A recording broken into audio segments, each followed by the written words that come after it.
Welcome to TNPSC ஜார்ஃப் 6th science. கீழ்கண்டொன்றில் சரியான தொடர்பினை தேர்ந்தெடு. வேகம் தொலைவு பை காலம்.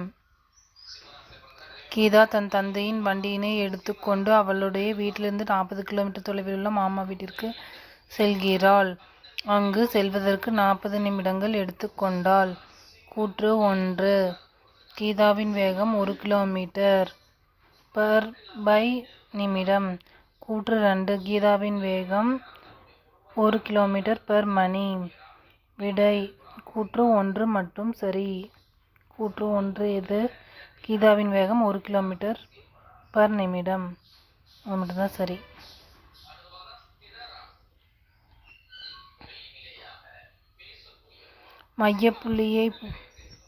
மையப்புள்ளியை பொறுத்து முன்னும் பின்னும் இயங்கும் இயக்கம் அலைவு இயக்கம் ஆகும். சரி. அதிர்வு இயக்கமும் சுழற்சி இயக்கமும் கால ஒழுங்கு இயக்கமாகும். சரி.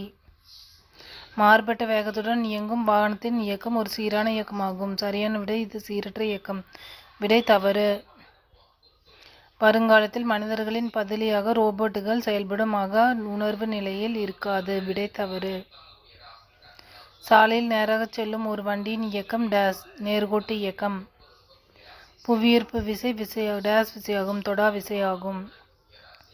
மண்பாண்டம் செய்பவரின் சக்கரத்தின் இயக்கம் டேஸ் இயக்கமாகும் தற்சுழற்சி இயக்கம்.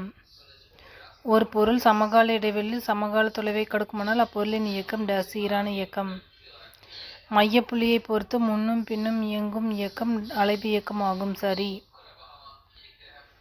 அதிர்வு இயக்கமும் சுழற்சி இயக்கமும் கால ஒழுங்கு இயக்கமாகும். விடை சரி.